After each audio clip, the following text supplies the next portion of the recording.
अस्सलाम वालेकुम वरहमतुल्लाहि वबरकातुहू। एक भाई साहब ये कमेंट करते हैं कि हज़रत मैं अपनी बीवी से बात करता हूँ तो बात करते हुए शर्मगाह से एक चिपचिपा सफ़ेद सा पानी आता है, तो फिर ऐसी सूरत में मैं अपनी नमाज़ों का क्या करूँ, अपनी नमाज़ें मैं कैसे पढ़ूँ। बहुत से हमारे भाइयों के ये सवालात होंगे और बहुत से लोग तो ये तसव्वुर करते हैं कि अगर ये पानी निकलता है तो ऐसी सूरत में हम नापाक हो जाते हैं और फिर हम उस वक्त तक नमाज अदा नहीं कर सकते जब तक कि हम गुस्ल ना कर लें। तो आज इंशाअल्लाह तबारक व ताला इसी मसले की वजाहत आपके सामने करूँगा। ये हमारे अक्सर व बेशतर नौजवानों का मसला है और मैं आपसे भी गुजारिश करूँगा कि इस मसले को सही तरीके से समझें और अपने तमाम नौजवान दोस्तों को इस मसले को ज़रूर भेजें।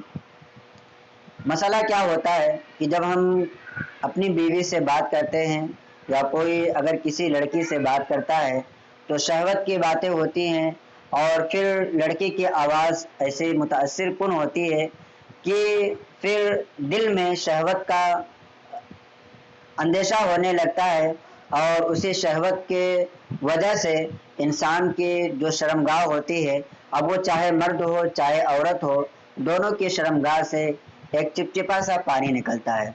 उस पानी को शरीयत के इस्तिलाह में मज़ी कहा जाता है और मज़ी कहते हैं सफ़ेद पानी को जो कि शहवत के वक्त हल्के फुल्के शहवत के वक्त बग़ैर कूदे निकलता है। अगर कूद करके निकलता है और मुकम्मल शहवत होती है तो उसको मनी कहा जाता है।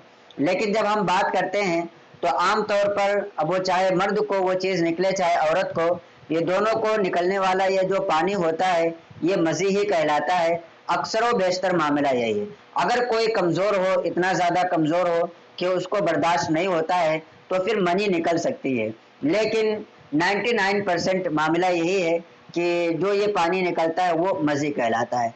मज़ी का हुक्म क्या है? तो मज़ी या निजासत गलीज़ा में से है और निजासत गलीज़ा का हुक्म ये होता है कि अगर 1 दिरहम से कम है, 1 दिरहम क्या है कि आपके हिंदुस्तान का जो पुराना सिक्का है 1 रुपए वाला, उसकी जो गोलाई होती है 1 दिरहम के बराबर होती है।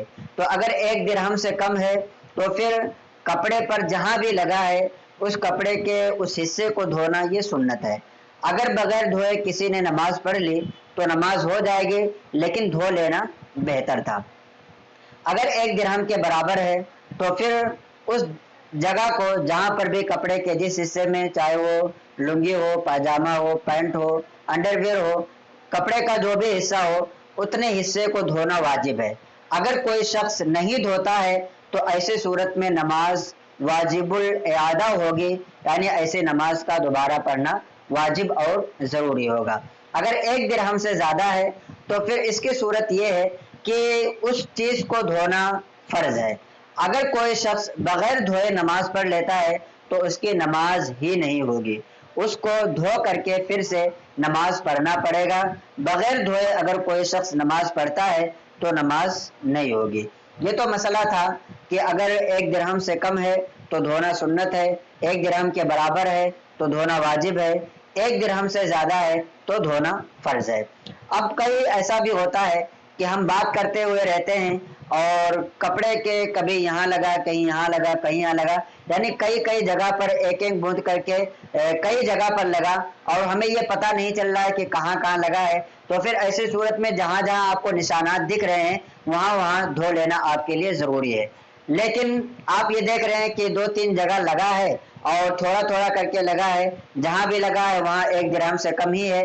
तो अब ऐसे सूरत में ये किया जाएगा, हमारे उलमा फरमाते हैं, फुक़ाहे किराम फरमाते हैं कि जितनी जगह भी लगा है, अब वो चाहे 4 जगह हो, चाहे 10 जगह हो, चाहे 20 जगह हो, जितनी जगह भी वो लगी है उसको हम इकट्ठा करेंगे।